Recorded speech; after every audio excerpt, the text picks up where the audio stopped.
120 the superhit show में आपका स्वागत है।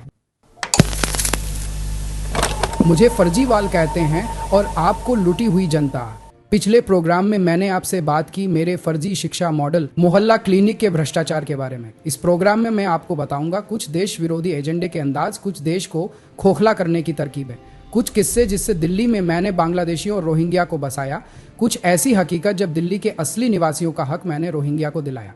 उम्मीद है दिल्ली में बांग्लादेशी और रोहिंग्या को मैंने जो जो मदद की आपको जानकारी होगी, लेकिन अगर नहीं है तो मैं पूरे मन से बताऊंगा जी। गौर कीजिए, दिल्ली की टाइम मशीन पर साल 2025 का बीतता ये जनवरी, सत्ता की मलाई चाटते कई सालों के बाद आया ये नया साल 2025। अब दिल्ली का चुनाव आ गया है। आपको क्या लगता है जी मैं दिल्ली में भीड़ क्यों बढ़ाना चाहता हूं? क्योंकि मुझे बाहरी घुसपैठिए रोहिंग्या और बांग्लादेशियों से ही तो ज्यादा वोट मिलता है। मैंने कई मंत्री लगा रखे हैं, कोई तकलीफ इन घुसपैठी भाइयों को नहीं होने पाए इसका पूरा ध्यान भी है जी। और पूरी राशन से लेकर शासन स्तर तक रोहिंग्याओं की मदद भी कर रहा हूँ। और आखिर मदद क्यों नहीं करूँ? दिल्ली के वो वोटर जिन्हें मैं विकास का सपना दिखाकर 2 बार मूर्ख बना चुका हूँ, वो अब भरोसा करने को तैयार ही नहीं हो रहे हैं जी।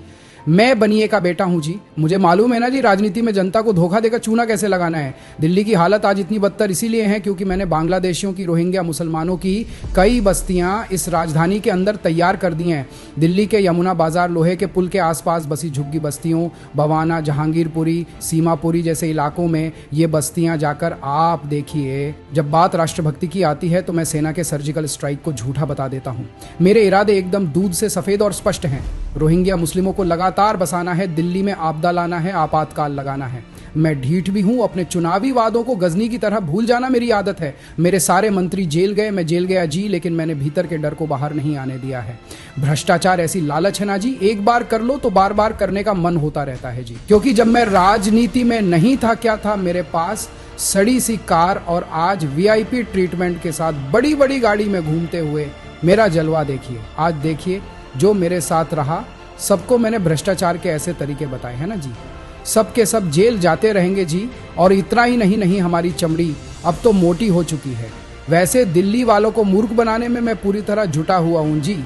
चलिए जी, याद रखिएगा, इस बार मेरे झांसे में मत आना, अब धोखा मत खाना। मुझे जैसे बेईमान की घटिया नीयत को पहचाना जाना जी।